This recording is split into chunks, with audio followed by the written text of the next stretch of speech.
garantías al periodismo, de dar garantías a la pluralidad y dar garantías a la libertad de expresión y el compromiso que hay con el derecho a la información. Por eso se hace aquí en la inauguración de este encuentro, en este espacio donde se ha construido una nueva relación de los ciudadanos con el poder. A partir de las conferencias matutinas, hoy las conferencias del pueblo, antes las mañaneras del presidente López Obrador, hoy la conferencia del pueblo de la presidenta Claudia Sheinbaum, que cambió el ecosistema mediático, la forma en cómo se comunica, el debate político y social de nuestro país, y donde el sujeto más importante son los ciudadanos. No tanto el gobierno, no tanto los medios de comunicación como tales, sino el sujeto que es objeto al mismo tiempo de la información, que es la sociedad mexicana. Entonces, creo que es muy claro y pues quizás será un sentido común decir que la primera víctima en las guerras, la primera víctima en los conflictos, en la polarización, cuando es la verdad, es la información. Y en ese sentido, pues en medio de los algoritmos que ocultan información o que privilegian cierta información de manera no transparente, el uso de los datos personales de la gente para manipular su visión de las cosas, no solo para el consumo. Hoy se sabe, les recomiendo mucho una conversación que tuvo Bernie Sanders con la inteligencia artificial cloud de Anthropic, porque ahí revela la propia inteligencia artificial, los robots que ahora están, digamos, dominando el ecosistema tecnológico de comunicación, donde no solamente se trata de manipular para el consumo, sino también para hacernos pensar lo que quieran de los problemas sociales, de los problemas políticos, de la situación del mundo. Por eso es tan importante hoy el periodismo independiente, el periodismo libre, es la principal vacuna que hoy tienen las sociedades para lograr estar informadas y poder transformar sus circunstancias. Entonces, diríamos, parafraseando a otros clásicos, que hoy los periodistas pues son aquellos defensores de primera línea de la democracia y de la libertad de los ciudadanos. Y sin periodismo, porque mucha gente pensaba que a partir del desarrollo y la explosión de las redes sociales, de la comunicación ciudadana, de que cada uno de nosotros nos hemos convertido en un medio de comunicación, de que el periodismo iba a pasar de moda o que iba a pasar a mejor vida y ya no era necesario. Hoy se reafirma la necesidad de profesionalizar nuestra labor informativa, la labor y es un compromiso ético, es un compromiso moral, y que hay que tener en cuenta las reglas, la ética periodística en la tarea de la comunicación. Entonces, se trata de que aquí nosotros como abrimos el espacio como Gobierno de México, pero los protagonistas son ustedes, los que van a hacer la reflexión, las propuestas e integrar las conclusiones son ustedes, y nuestro papel va a ser recoger esas propuestas para darles una respuesta a las necesidades del periodismo independiente, a la necesidad de combatir la desinformación, las noticias falsas y la manipulación informativa, que hoy son los principales adversarios de la humanidad para el ejercicio de los derechos humanos y de la democracia. Así que bienvenidos a este espacio de libertad, a este espacio de libre reflexión. Y bueno, invitamos a algunos compañeros que realizan tareas informativas y que nos parece fundamental como ejemplos de esas tareas que se realizan y de los retos y los desafíos que vivimos. Pues invitamos a 4 compañeros que hoy les damos la bienvenida, que nos van a compartir lo que hacen. Son diferentes visiones de la labor de la comunicación, y que pues damos la bienvenida a Julián Atilano, que es, permítame tantito, que nos viene acá, Oriol Mayor, que nos va a explicar a sí mismo cómo esto de la inteligencia artificial y los retos que enfrenta la sociedad, pero también las tareas de la comunicación.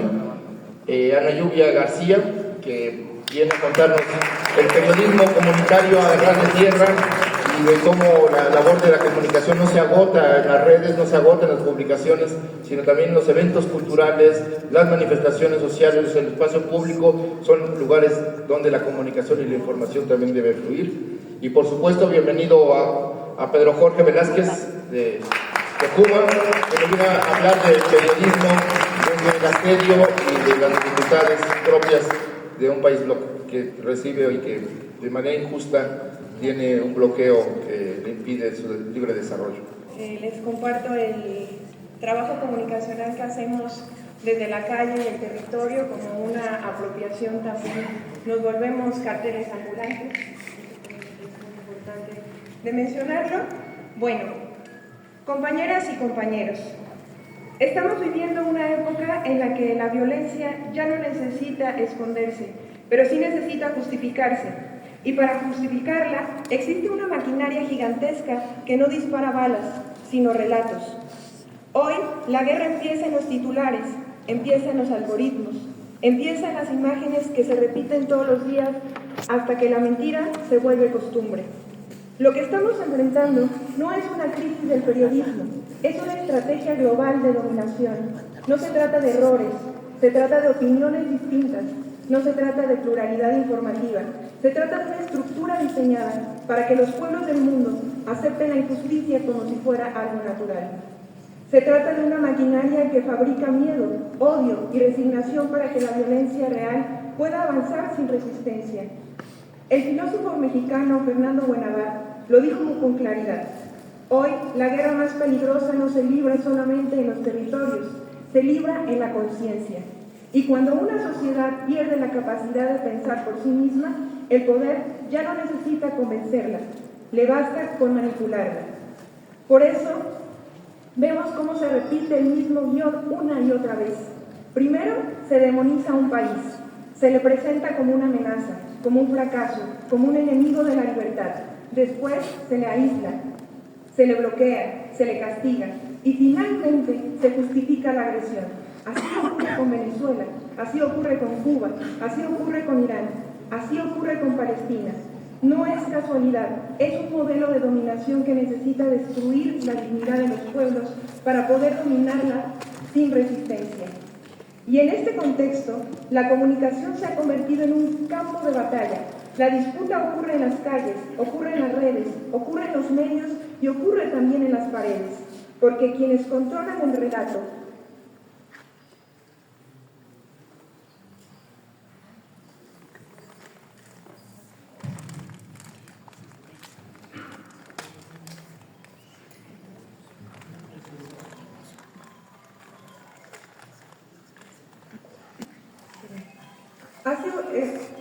y en ese contexto, la comunicación se ha convertido en un campo de batalla. La disputa ocurre en las calles, ocurre en las redes, ocurre en los medios y ocurre también en las paredes, porque quien controla el relato controla la realidad. Y por eso la comunicación popular resulta tan peligrosa para el poder, porque demuestra que la verdad no pertenece a las corporaciones mediáticas, la verdad pertenece a los pueblos que la viven. Pero el poder también ha cambiado de estrategia. Ya no basta con imponer una mentira, ahora busca algo más profundo, destruir la capacidad de creer en la verdad. Esa es la lógica de la guerra cognitiva. No pretende convencernos de una idea concreta, pretende que dudemos de todo. Pretende que nada tenga sentido, pretende que la mentira y la verdad parezcan lo mismo. Y cuando eso ocurre, los pueblos dejan de confiar en sí mismos, y un pueblo que deja de confiar en sí mismo, deja también de defender su soberanía. Por eso, la radio comunitaria, la palabra que circula entre la gente, la memoria colectiva, el testimonio directo, la voz del pueblo, se ha convertido en uno de los enemigos más peligrosos para el poder, porque una comunicación que no se puede comprar, que no se puede censurar completamente y que no necesita permiso, es la comunicación que nace de la dignidad, y esa comunicación siempre termina rompiendo el cerco. Al mismo tiempo, estamos viviendo el auge de una industria del odio. Las fake news no son un accidente, son trolls. No son personas aisladas, son parte de una estructura organizada que tiene un objetivo muy claro: dividir a los pueblos, destruir la confianza social y convertir el miedo en sentido común, porque un pueblo que no confía en nadie no puede organizarse, y un pueblo que no organiza no puede defender su derecho a decidir su propio destino. Por eso hoy el periodismo crítico no es solamente una profesión, es una forma de resistencia. Cada vez que un medio independiente rompe el cerco mediático, está defendiendo la autodeterminación de los pueblos. Cada vez que denuncia el bloqueo contra Cuba, se está defendiendo la dignidad de un pueblo que se niega a rendirse. Cada vez que se denuncia la agresión contra Venezuela, se está defendiendo el derecho de un país a existir sin tutela. Cada vez que se rompe el silencio sobre Palestina, se está defendiendo algo mucho más profundo que una noticia. Se está defendiendo a la humanidad entera. El problema es que el poder no quiere solamente controlar la información, quiere controlar la realidad. Quiere que los pueblos crean que no hay alternativa, que todo está perdido, que la injusticia es inevitable. Quiere que el miedo se vuelva costumbre, quiere que la resignación vuelva sin sentido común. Y cuando eso ocurre, la dominación ya no necesita violencia visible, porque la gente empieza a aceptar lo inaceptable como si fuera algo normal. Por eso comunicar hoy no es solamente informar. Comunicar hoy significa despertar conciencia, significa acompañar procesos, significa organizar la esperanza. Y eso es lo que hace tan poderoso el periodismo crítico, que no se limita a describir la realidad, sino que ayuda a transformarla. Hoy no estamos discutiendo solo la libertad de expresión, estamos discutiendo quién tiene derecho a controlar la historia del mundo, si la historia la van a seguir escribiendo los imperios o si la van a escribir los pueblos. La verdad va a seguir siendo propiedad de las corporaciones o si va a volver a ser un derecho humano. Porque cuando se destruye la verdad, lo que viene después es la dominación, y cuando se destruye la memoria, lo que viene después es el fascismo. Por eso, ser periodista crítico no es una tarea cómoda, es una tarea incómoda, peligrosa y profundamente necesaria. No quieren dividirnos, nos quieren desmoralizados, nos quieren silenciosos, quieren que creamos que el periodismo independiente no sirve de nada, quieren que pensemos que decir la verdad no cambia absolutamente nada, pero la historia demuestra lo contrario. Cada vez que un pueblo ha defendido su soberanía, ha habido periodistas, comunicadores y voces críticas que se niegan a mentir. Por eso hoy comunicar, defender la soberanía, comunicar es defender la dignidad, comunicar es defender el derecho de los pueblos a existir sin tutela. Y por eso ustedes están aquí. No vinieron a obedecer, vinieron a decir lo que otros quieren ocultar, vinieron a romper el silencio, vinieron a demostrar que los pueblos no están derrotados. Soy parte del Frente Comunicacional Antifascista, un espacio que nace para enfrentar el avance del odio, de la desinformación y los discursos autoritarios que intentan imponerse en medios y en la vida pública. Creemos que comunicar no solo informar, es tomar posición, defender la verdad y construir conciencia colectiva. Trabajamos desde la comunicación popular, junto a académicos, artistas gráficos, comunicadores y programadores. Todos ellos entienden que la palabra, la imagen, la tecnología como herramientas de emancipación y de lucha social. Además, impulsamos trabajos comunitarios desde el Centro Cultural Tlacuache, donde promovemos actividades culturales, formación crítica, organización colectiva en el territorio y con el territorio. Bajo el lema Comunicar, Agitar, Organizar, producimos contenidos, acompañamos luchas sociales y fortalecemos la memoria histórica, la solidaridad y la participación comunitaria como una forma concreta de enfrentar el fascismo desde abajo y a la izquierda. Muchas gracias. Mi nombre es Oriol Mayor. Aparte de periodista, también he escrito libros, como algunos saben, sobre todo uno famoso hace tiempo en México, El Cártel Español, la historia de la reconquista, por cierto, un poco fracasada, al menos, de España en toda América Latina, y por cierto, en poco tiempo va a salir, aprovecho la ocasión, para hablar del informe Iberdrola, justamente el Fondo de Cultura Económica, que es también la historia de ese gigante corporativo que intentó casi lo consigue conquistar México y finalmente por suerte terminó yéndose. Es una pequeña introducción porque a veces, sí, bueno, contextualizar, perdónenme si hablo mal, pero voy a procurar no equivocarme. Entonces, a mí me va a tocar dar el taller en unas 2 horas sobre el uso de la inteligencia artificial en el periodismo independiente y quisiera empezar con justamente una cosa que se me ocurrió camino del encuentro, Le pregunté, por curiosidad, a varios chatbots sobre que me recomendara a los 3 mejores comunicadores independientes de México para Twitter, TikTok y YouTube. Era pregunta mañosa, pero a ver quién me contestaba. Bueno, no diré que me contestaron Claude, que me contestó Mistral, incluso los chinos, unas barbaridades de nombres que no diré por respeto a la audiencia.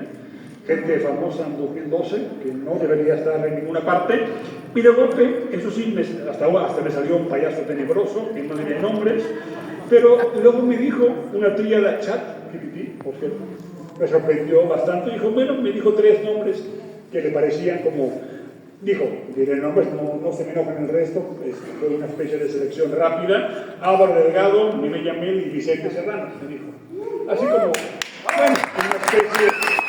Pero luego me pregunté, ¿por qué? ¿Cómo fue que llegaste, a esta selección, Y me dijo, el chatbot, digo, se basó un poco en el impacto observable en el ecosistema digital real.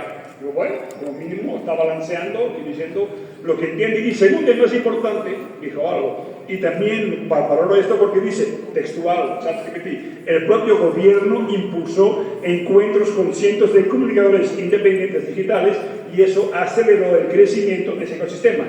Y dice, pero también aumentó la politización. Digo, qué bueno, bienvenida sea la politización. Pero es interesante como introducción para ver qué está pasando. Ahí está la inteligencia artificial, ahí está, creo que ya llevamos 2 años en el cual es imposible negar su impacto.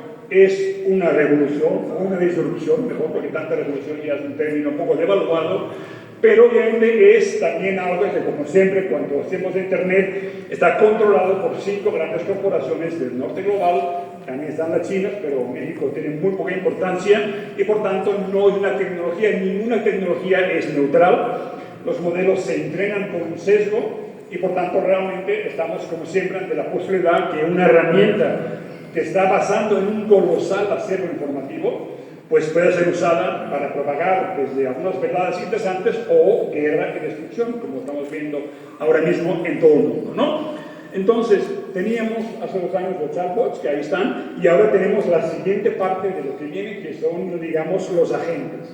Literalmente significa que desde este año, en enero hasta lo que venga, en tu computadora, con los agentes de cualquier inteligencia artificial, ya hay 2 o 3 que están disponibles, podrás casi entrar al trabajo, documentar, crear información. Es, por tanto, un cambio para todo el mundo, tanto para los poderes corporativos como para nosotros. No podemos dejar de lado lo que está pasando. Obviamente significa que también la posibilidad de la desinformación, la posibilidad que los grandes medios y sus propagandistas tengan también la capacidad de influenciar a niveles impresionantes. No sé si han visto algunos videos hoy en día, ya la capacidad de intención es tremenda, pero para hacer un video pues se requiere dinero, porque hoy en día prácticamente para 1 minuto de video, como saben algunos, el costo es tan elevado que ningún comunicador independiente tiene ni la capacidad ni la disponibilidad de hacerlos. Entonces, estamos ante una defensa cualitativa muy importante, es un trabajo y hay obviamente, insisto, una simetría histórica. Hay unas herramientas, no todas están disponibles para todo el mundo, insisto, el dinero cuenta, prácticamente el chatbot básico que todos tenemos acceso no genera tanta información, casi requerimos pagar una cuota y eso afecta. El poder siempre tiene, el poder mediático siempre tiene la capacidad de estar por encima y por delante de nosotros. Pero ahí está, tenemos esa capacidad muy importante, hay 2 caminos. También es importante, en parte, lo que vamos a ver en el taller. Podemos también copiar, publicar, repetir, hacer cosas como llaman de slop artificial feo, triste, empieza a aprovechar las herramientas para generar una transformación, acomodarnos a simplemente que el algoritmo nos coloque mejor, sin dar realmente una información interesante, veraz y combativa, como creo que vale la pena hacerlo. Es una posibilidad de lo negativo que pasa con esas herramientas que tenemos ahora como disponibles. Por tanto, usar la inteligencia artificial generativa es una decisión política que hacemos cada día realmente. Y es muy importante, lo hemos visto en mi caso concreto con talleres que hemos dado ya el año pasado desde ONODET, que es un grupo que organizamos también para comunidades rurales, de organizar a la gente, al territorio, también desde el CUPREDER, que es una institución de la Autónoma de Puebla, la posibilidad de generar justamente qué hacemos con esta barrera. Ya no es una barrera de la tecnología, es accesible, pero tenemos que pensar cómo le hacemos para que, igual que el principio de Internet, esas posibilidades existen para todos nosotros y seamos capaces de utilizarlas. Ya no es una discusión, ahí está, va a permanecer, va a ser tan grande que o nos colocamos en ese tren para intentar manejarlo un poco o nos va a pasar por encima de nuevo. Entonces, es lo que traigo a ese encuentro, un poco la posibilidad en el taller que vamos a iniciar hoy, justamente subir en vivo datos, ver cómo trabajar. Ya tenemos luego una encuesta que generamos con varias gente, que contestaron 55 personas, veremos después realmente cómo estamos de conocimientos, cómo estamos de herramientas. Hay muchos avances, pero también tenemos el problema que estamos a veces muy retrasados o creyendo que todo se reduce a darle a un chat que responda. Ya estamos mucho más que en eso, por tanto, digamos, se puede hacer mucho más periodismo de datos, investigaciones profundas, bien armadas. Por tanto, espero que hoy de 2 a 4 y el sábado próximo también, también de 2 a 4, tengamos la capacidad de generar productos y generar incluso, yo creo, ese espíritu de una red también. Porque lo más importante, estamos literalmente en una especie de prólogo a la Tercera Guerra Mundial, las cosas no son de broma. Vimos lo que pasó en Venezuela, terrible, inimaginable, lo que está pasando en Cuba, lo que está pasando literalmente, la guerra más brutal de agresión que hay en Oriente Medio contra Irán, lo que va a suponer. Entonces, realmente, la capacidad de estas herramientas, de utilizarlas, de pensarlas en clave de progreso, de acción, ahí está, pienso que hoy será un avance. Y también estamos aquí también para pensar en conjunto, para librar también una guerra comunicativa en la cual pues, vale la pena entrarle completamente y sin vergüenza, perdónenme que sea tan claro. Ahí está, nos vemos en el taller, espero que realmente de aquí saquemos todos juntos una experiencia colectiva, un aprendizaje y nos dé esta capacidad de pensar incluso con las herramientas que ya han llegado y que simplemente no podemos evitar y que en vez de pues, ponernos tristes, digamos, bueno, ¿cómo lo hacemos y cómo avanzamos? Creo que puede ser corto, espero que se me haya entendido bien y nos vemos a las 2 de la tarde en el taller a los que quieran estar. Gracias.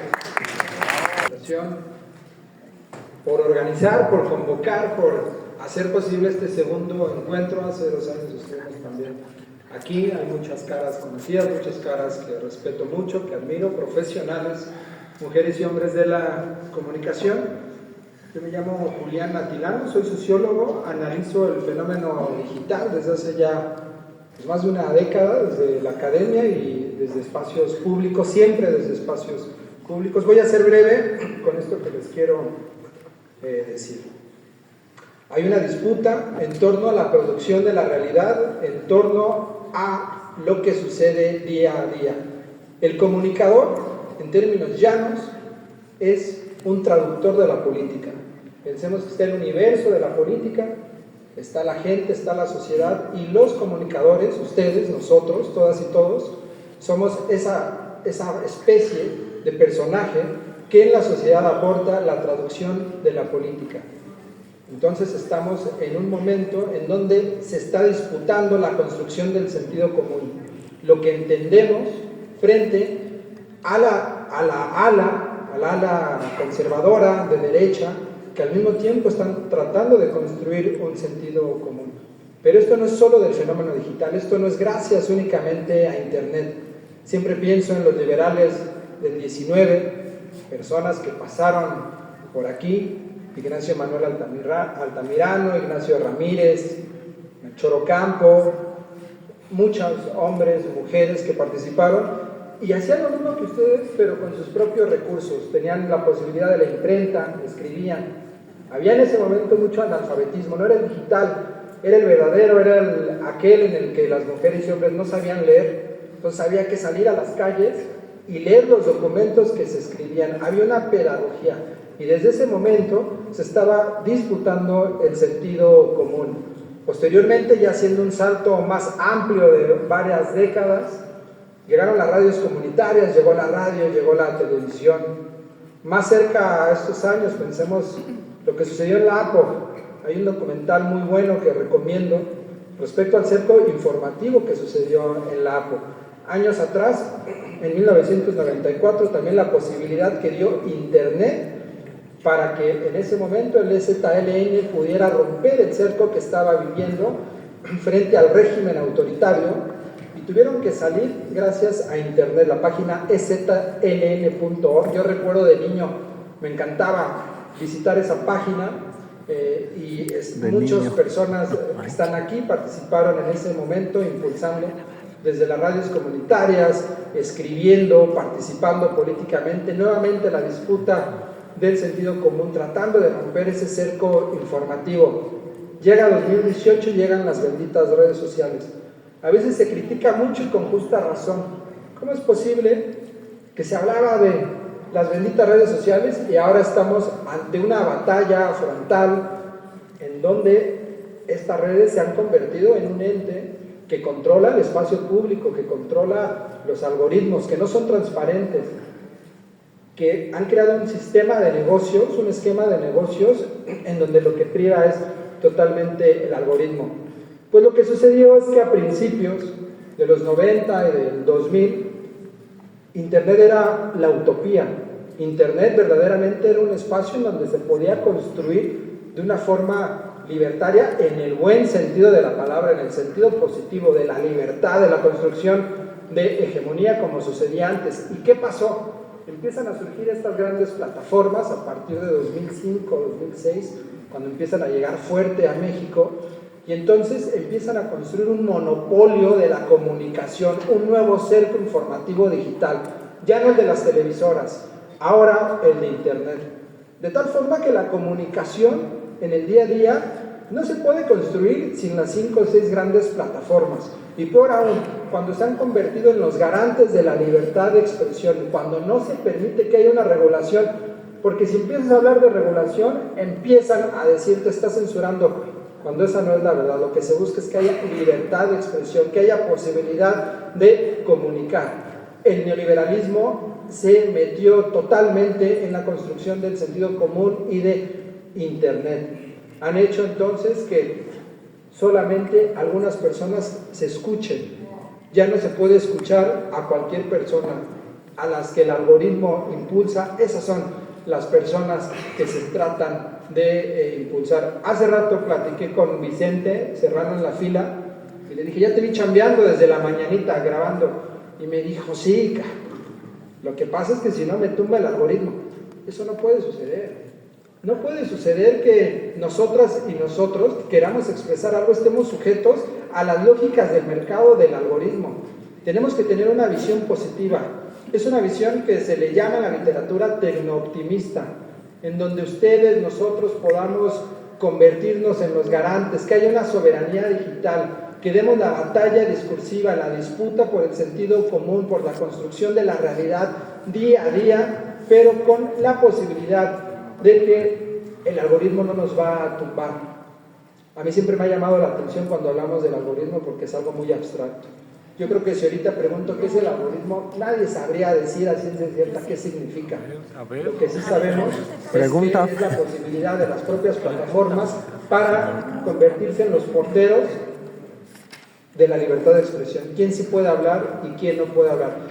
Por eso, la verdad es que felicito a quienes organizan este evento, a ustedes por registrarse, por participar, por hacer de este segundo encuentro continental una realidad y que podamos empezar a unirnos, que podamos empezar a convivir, a hacer sinergia para romper ese cerco informativo, ya no de las televisoras, sí de las plataformas, y podamos comunicar frente a esta guerra cognitiva, esta guerra que existe a nivel global, y poder informar frente a las personas que nos escuchan, a sus grandes audiencias, al pueblo de México, y poder seguir avanzando.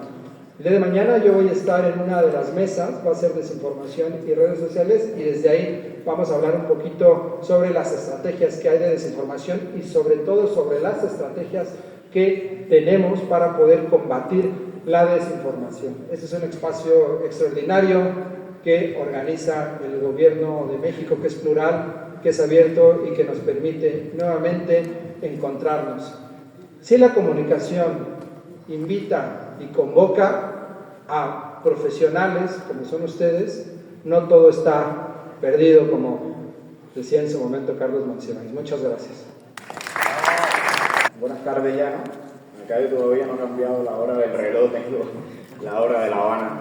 Qué gusto estar acá en México por tercera ocasión, ya en este país tan acogedor de una cultura y una ciudadanía que se parece tanto a la de mi país. Y qué gusto estar justo en las circunstancias actuales en en que se está dando la vida de mi país y la actitud que ha adoptado México desde su ciudadanía y desde sus instituciones, con la presidenta que se para aquí en este espacio defendiendo la necesidad de que mi pueblo viva. ¡Fuerza Cuba!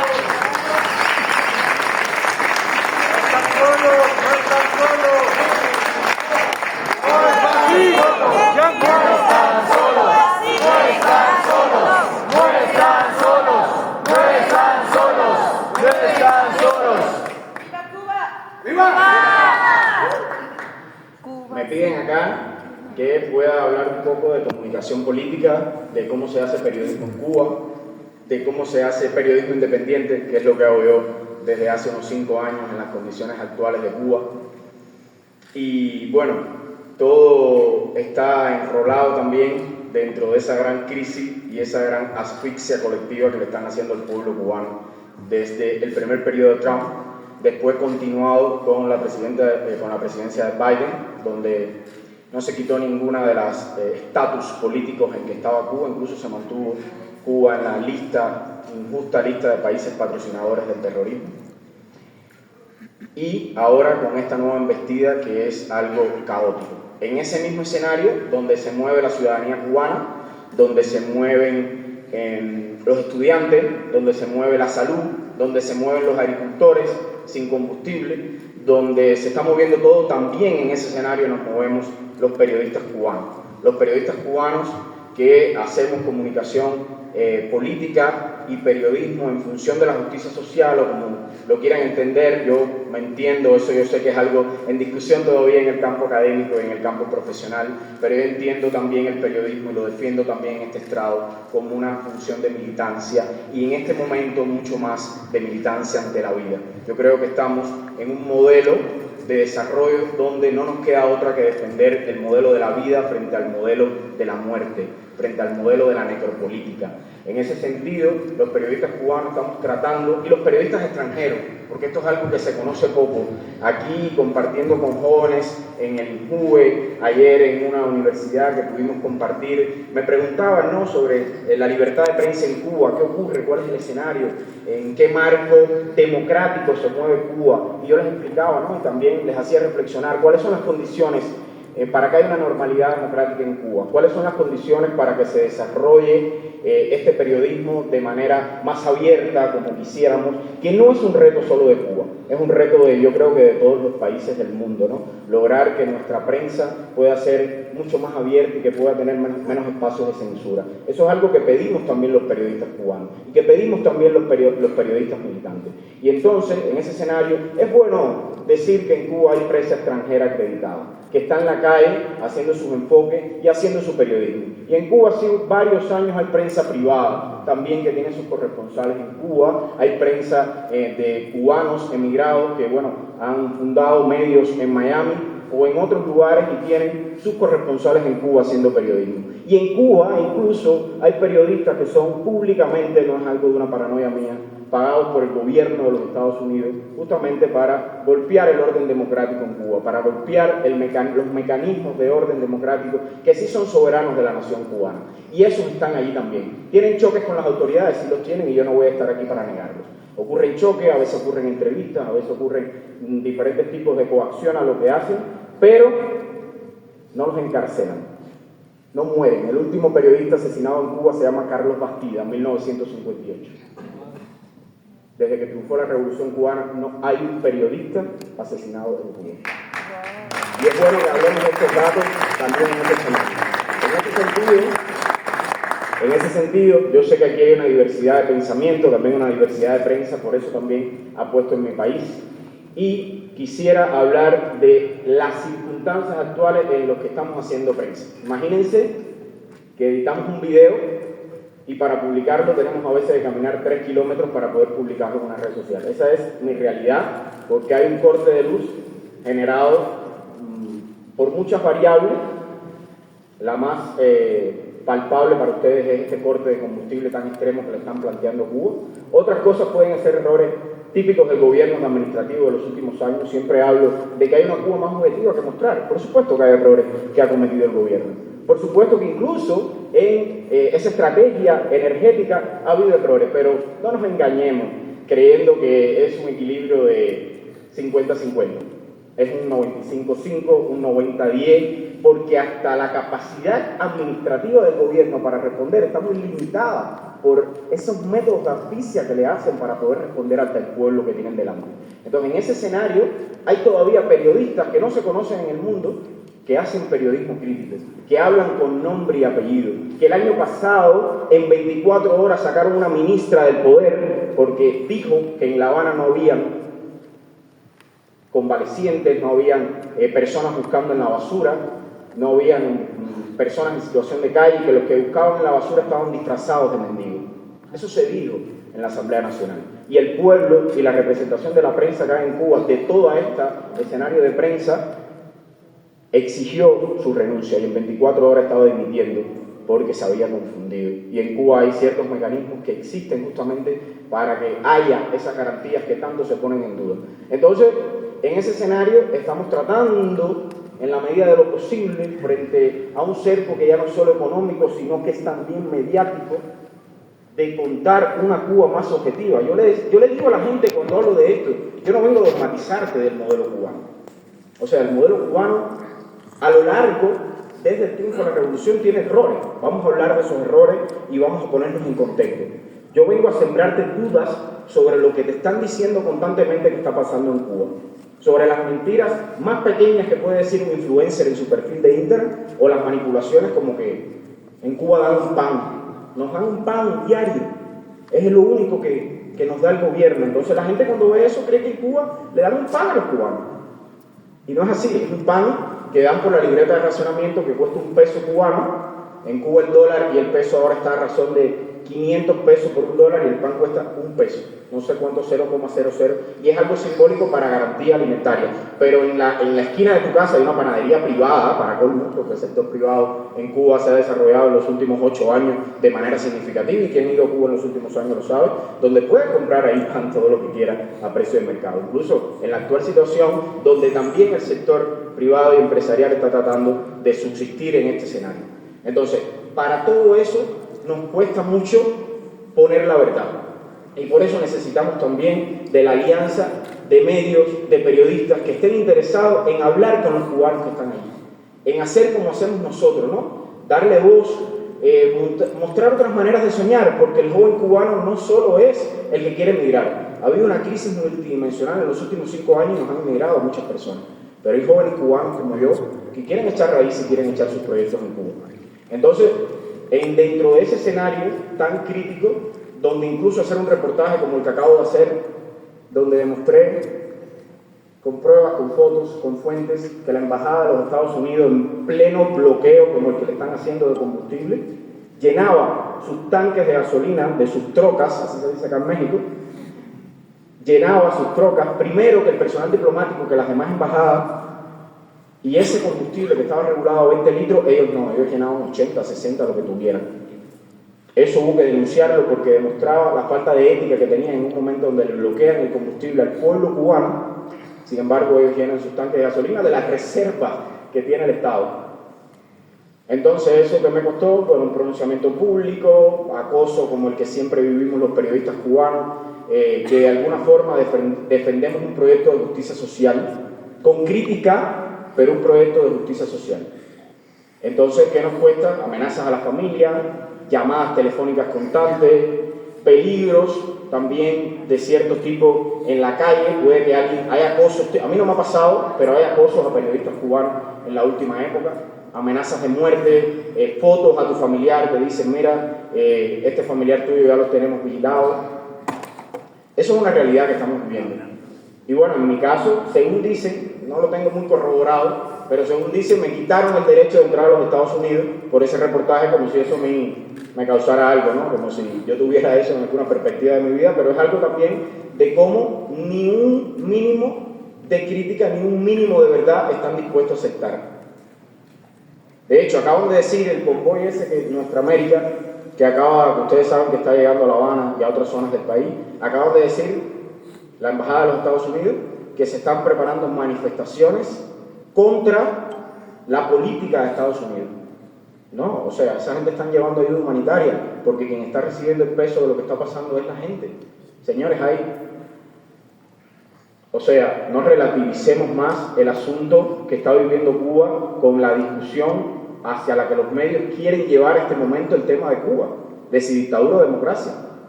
O por lo menos no lo hagamos ahí. Hay 100.000 personas, hay 100.000 operaciones atrasadas en el último mes. Estamos hablando de gente que va a comenzar a morir. Entonces, en ese escenario, relativizar también es un modo de mercenarismo mediático.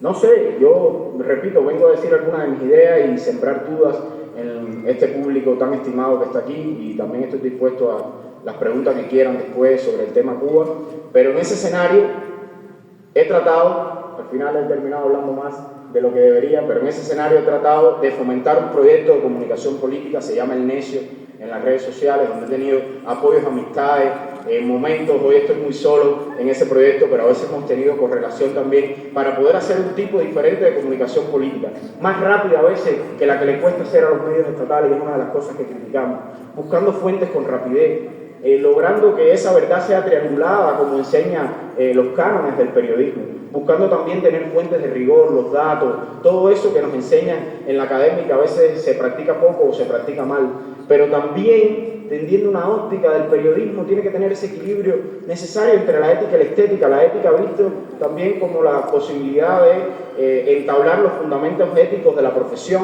pero también la ética humana de defender la vida, y desde la estética que sea atractivo la comunicación que generamos. ¿Qué tipo de comunicación vamos a hacerle llegar a la gente si no nos actualizamos constantemente, si no tenemos en cuenta la inteligencia artificial, todos estos nuevos mecanismos por los cuales hoy la batalla mediática está planteada en esos códigos? Entonces, sí tiene que ser atractivo. Yo sí considero que la comunicación política no tiene que ser solamente esencial e ideológica, tiene que ser también atractiva y tiene que ser enamorable. Y en ese sentido, fuimos creando esto que se llama El Necio en las redes sociales, lo cual siento que tiene ligero impacto o retroalimentación aquí en México, porque sí les puedo asegurar que el mayor por ciento de la audiencia es mexicana. No sé cómo, pero el mayor por ciento de la audiencia de mis redes sociales es mexicana. Tiene que ver también con la preocupación que tiene el pueblo mexicano por los temas en Cuba. O sea, no es una cosa al azar. Y nada, en este escenario, señores, ya por último y para finalizar, el periodismo cubano y el periodismo que hace periodismo en Cuba, porque ya dije que no solo el cubano, también está resistiendo. O sea, no se crean que un corresponsal de prensa extranjera las tiene fácil. Un corresponsal de prensa extranjera también en mejores condiciones porque gana mejor que el cubano de a pie, pero también está pasando trabajo. Yo conozco amigos de la prensa extranjera que tuvieron que dejar su auto y están a bicicleta por La Habana haciendo sus reportajes. Entonces, eso hay que comenzar a reconocerlo también dentro del panorama político que se está viviendo en Cuba. La verdad es que todo el que está apostando por contar una Cuba más objetiva, aunque no compartamos ideologías, aunque no compartamos criterios políticos, me parece necesario de reconocer. En ese sentido, ya por último, gracias a México por los muchísimos medios y periodistas que en este lugar le hacen preguntas a la presidenta preocupados por la situación en Cuba. Muchos de ustedes están ahí. Y quiero decirles que la ayuda que está haciendo México sí está llegando. Yo oí a una periodista, con mucho respeto lo voy a decir en este espacio, que le sugirió a la presidenta que la perspectiva era que esa ayuda no llegaba a la población. O sea, ¿con qué ustedes creen que se transportan los alimentos del campo a la ciudad? En sacos las personas 40 kilómetros se transportan con combustible. O sea, esas operaciones que están atrasadas son con el combustible que se necesita.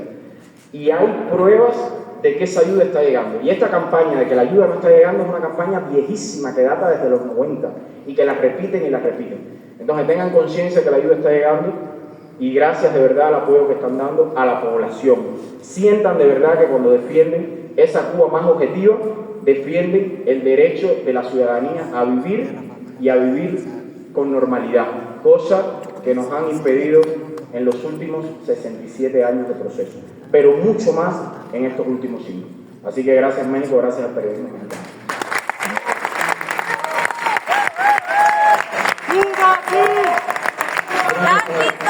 Gracias compañeros.